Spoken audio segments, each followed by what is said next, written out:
I'm here today with Andrew McIntyre to discuss one of Australia's most enduring mysteries. Australia Day, January the 26th, 1966. The Beaumont children at Glenelg Beach in Adelaide, South Australia. Now, I believe you and your family have quite a bit of information on this enduring mystery. As I said, it is one of Australia's most enduring mysteries. It is also perhaps the longest investigation in Australia. That is correct, and I and my sisters were there that afternoon of that day, and my father and Anthony Munro and others brought the Beaumont children around to our family home at 2 Macklin Street, Edwardstown, now 8, and the Beaumont children were dead in the boot of his car. So your father was, I believe his name was Alan Maxwell, but he was commonly known as, Alan Maxwell McIntyre, but commonly known as Max McIntyre. That's correct. And he was a close friend of Tony Munro. People who are familiar with the case will probably recognise both names, particularly Tony Munro, because he is presently incarcerated, whereas your father, Max McIntyre, passed away in 2017. My father had immunity to prosecution. That's what he told us, that he'd blackmailed the police over the Beaumont case, with the Beaumont case. He had immunity to prosecution, he had policemen in high places, and Anthony Munro, I first met Anthony Munro when he was 16, and 16, and he just turned up as another one of my father's boys, and before he turned up it was Trevor Gooch, the son of Bob Gooch, who was a fairly high-ranking Freemason at the time. Okay, so he was 16, Tony Munro, when you first met him, and what was your age at that time?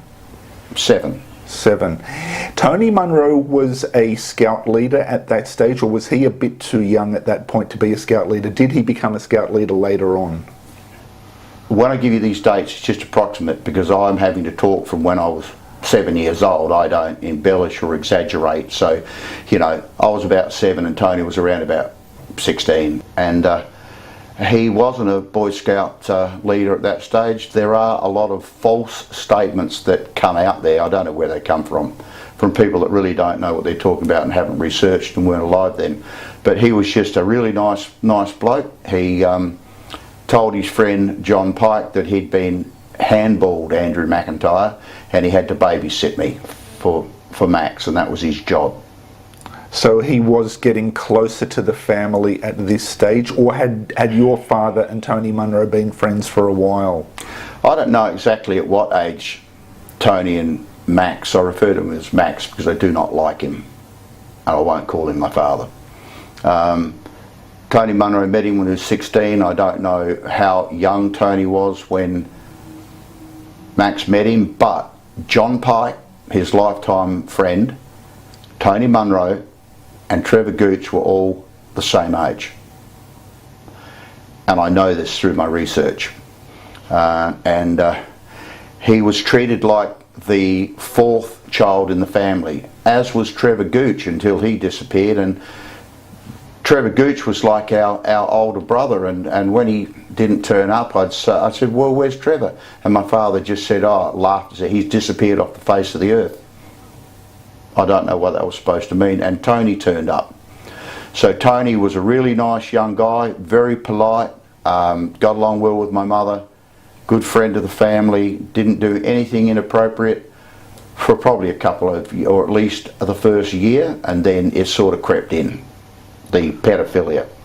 Okay, so you eventually were sexually abused by Tony Munro and by others, but I believe Tony Munro is of particular significance because it was your testimony, not until years later admittedly, but it was your testimony that helped have him incarcerated.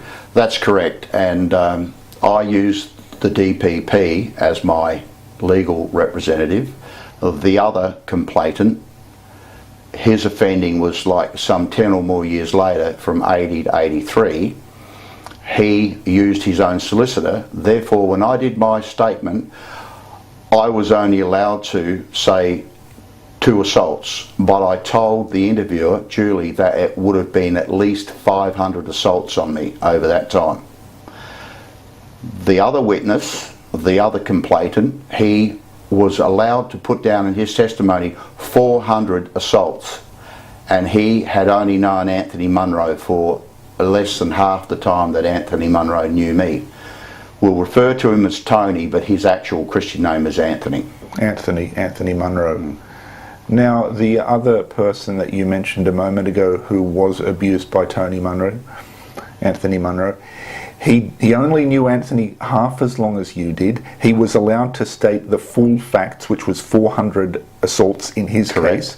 What was the reason why you were only allowed to list 2 out of what you would estimate to be 400 assaults? Tony's a very wealthy man, and he had been given his get out of jail card that afternoon of the abduction and murdering of the Beaumont children by my father's accounts.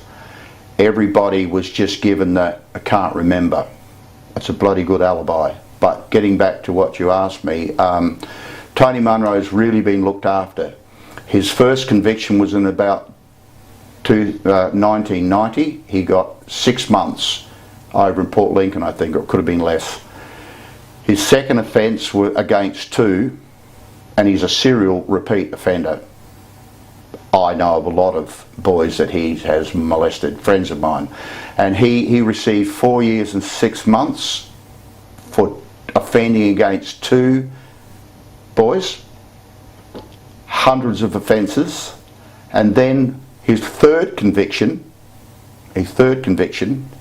the judge told us what a great bloke he was, and spent about 40 minutes going through cases where the pedophile was convicted but not given a jail sentence. And he said, based on my research, I'm going to hand down my decision. And for Tony Munro's third conviction, over many decades, he received 1 year and 7 months imprisonment. Tony Munro will be coming out of prison in 2023, and I'll be waiting for him. Do you know the exact date of his release? No, I don't. The other complainant who wishes to be anonymous, I would speak on his behalf. He is going to let me know, because he told the DPP he's terrified and frightened of Tony, and Tony did a lot of damage to him psychologically, like everybody else, and he has to be told of Tony's whereabouts and movements. Anthony Munro will never get his passport back again, but his friend has been convicted, John Pike has been convicted for 18.5 years without parole for offending against teenage boys, and he has not murdered anybody. I'm stating that Anthony Munro was involved with my father in murdering the Beaumont children. I know this by blood on my father's clothes, blood in Tony's car, Tony's frantic condition on the day, and St. Paul knows all about it.